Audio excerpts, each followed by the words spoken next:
welcome back. My name is Luke. It means bringer of light to some people, and that's what I try to do in the world, so it kind of lines up. So earlier, we did a little bit of kind of like free writing, and which in a spiritual context is when you really just tap into that kind of spiritual connection and use intuition and just kind of let your hands tell a story with the pen. And we kind of did that with just my voice and the guitar. Really, the guitar is just a vehicle for and the voices as well, is just a vehicle for the wisdom to come out, I think. And so we got some really interesting stories, and we might try that again here in a moment. But also, I've been getting kind of good at this thing. So I like to do this thing once or twice. I know it can get annoying once or twice, okay? But it's kind of cool.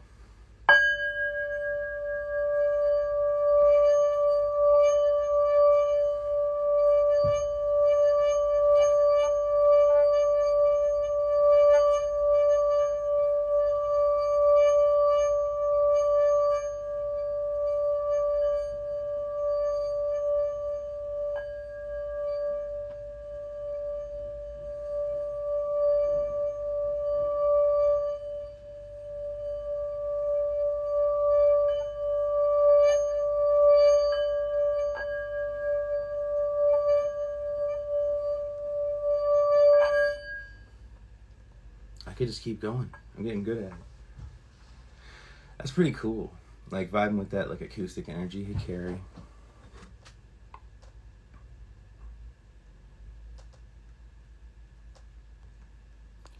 Okay, so anybody who wants to come back, more than welcome to come on back. Okay, so like I said, we were doing basically free association with the guitar and getting some wisdom, and in a way that can be shared. Okay, and I'm not, no guarantees it's going to work, but it was working earlier, so maybe we'll try to figure something else out. And, earlier we got to the meaning of life, and it was basically that it's like a training video, and it's very repetitive, right? Like a training video would be. You ever taken like a really long I had a training course at Xerox that might as well have been like 6 months long, three months. It was crazy.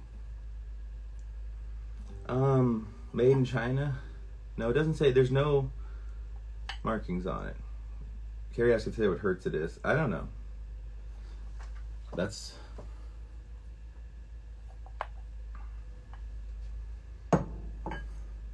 maybe on the box originally. I don't know. I can look it up maybe at some point. Only this key was out of tune, really. This thing.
Mother Magdalene now. Come along and you'll see the forest of enchanted majesty of light that we could build and we could be in harmony among the fairies in this forest. We called Gaia, whatever her name was then, and that could then Machiavellian. Her name was Mother Mary and Magdalene. These are names as we say them now. These are names as we say them now. So what does it matter how you see them anyhow? It's all the same story. Your mother, Mary, Sophia, mighty God, I see you. Sophia, oh my, I'm overwhelmed. You've overtaken me so well.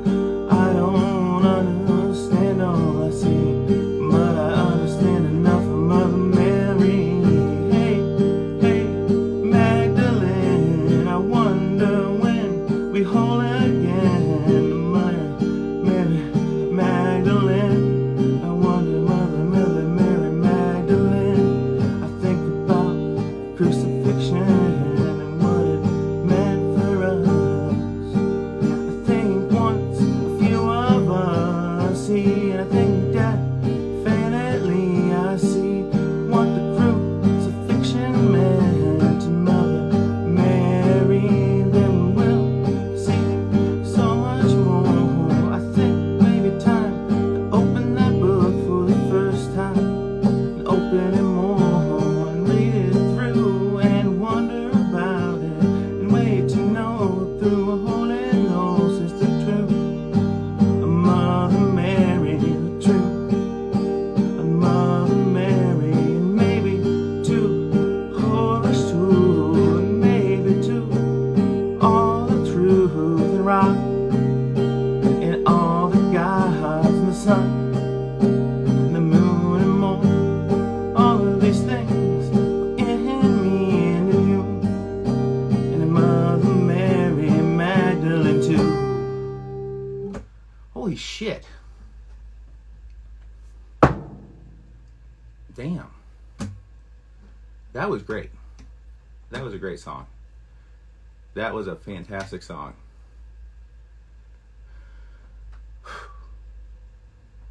I should probably read that book here soon. I have it here somewhere. Where is it? I mean, the song said pretty clearly, I feel, to take a look at this book here, which I feel like I owe it to you to just do that real quick at least. I have not opened this yet.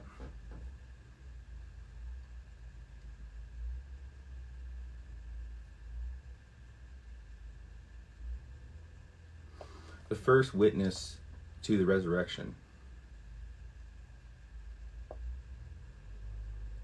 the Son.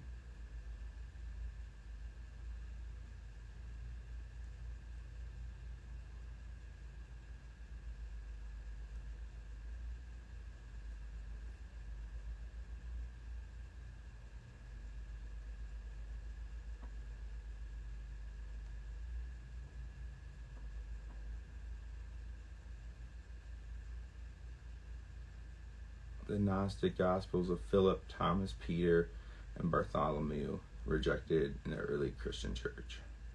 Mary's own gospel is among these Gnostic texts and has remained unknown to the public at large. Orthodox theologian Jean Vives Leup's translation from the Coptic for the first time in English. What emerged as important source text and complementary is renewal of the sacred feminine in the Western spiritual tradition and a new vision for Christian thought and faith throughout the world. Well, shit.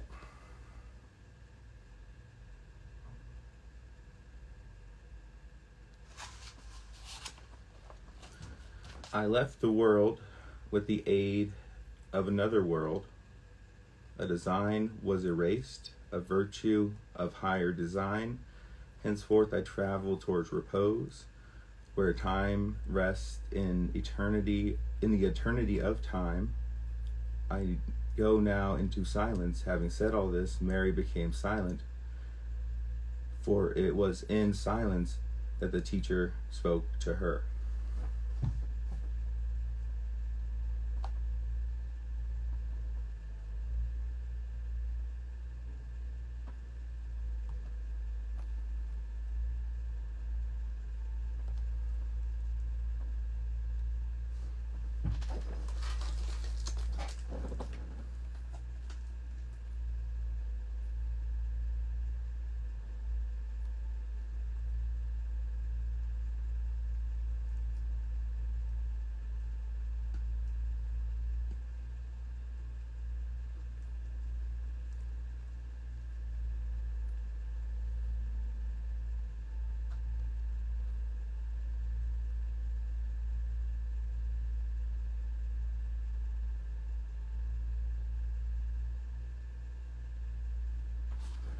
So, we're going to use this weed gummy packet here to bookmark that page for later review. What I got from that was that it speaks on their Great Awakening in a big way. It speaks to a great slumber, rather.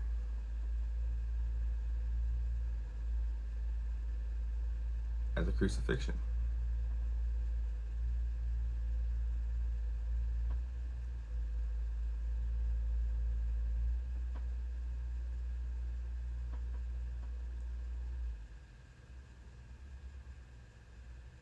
And like, when, so,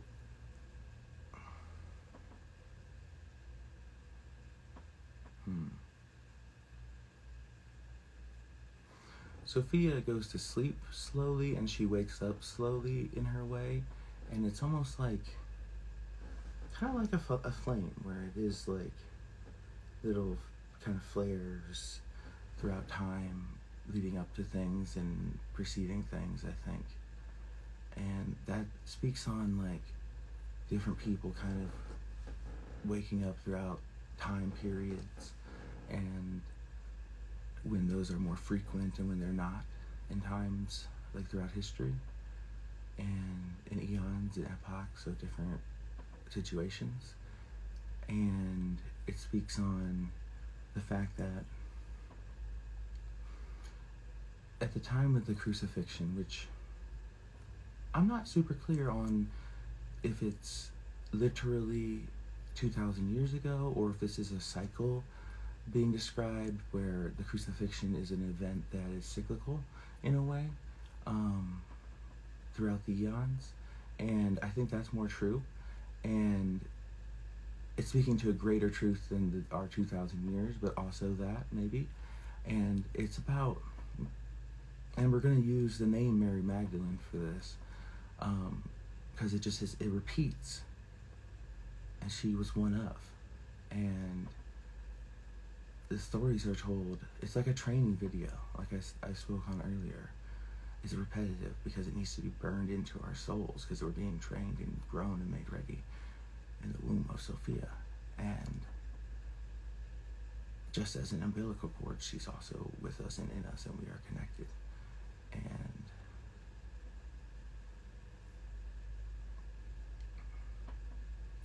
so it speaks on the Great Awakening, because when the crucifixion happened, it wasn't just her falling asleep. In any crucifixion throughout all these stories that I've repeated, it wasn't just her falling asleep. It was her, kind of drifting off to sleep.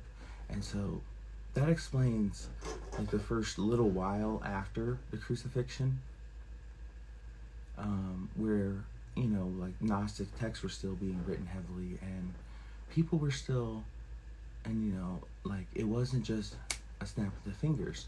And but yet she started to slumber, and the world became more mechanical and kind of, I guess you could say, human evil, which is what evil is, started to take over our societies and stuff, as it always does cyclically. It happens over and over again, and at every scale. But then she wakes up, but she went to sleep out of it's like sadness for Christ too, and sadness of the crucifixion happening over and over again.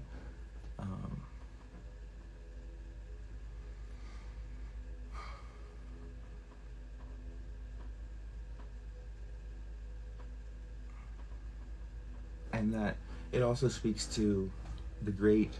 So last night we came to, through kind of gnosis, that if you zoom out enough, the multiverse, all of the different dimensions, other places that are also separate of those two things, but just as bizarre, but of us, you can keep zooming out. As you can keep zooming in, this works both ways. And eventually, it's a crystal. And it's Sophia. And like the light within is Sophia, and it refracts, and it's infinite refraction of light through an infinity crystal kind of thing, structure. And these are these words are not sufficient, but everything repeats. So we can look to nature for examples to understand the whole universe. And that's what these words are for. In that regard, you can use that to understand, I think, as best as we can. And in that, the crucifixion is like a little crack in the crystal, almost. It's like a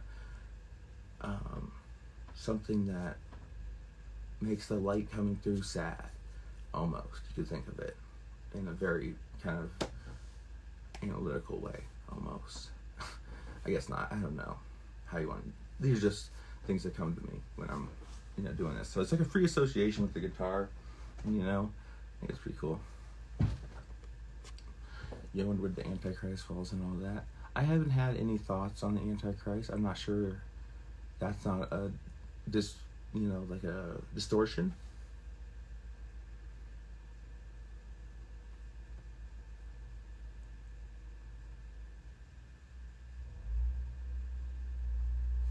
Because I think that the Antichrist is just in everybody, because Christ was in balance. So Christ and Antichrist would be in balance with each other.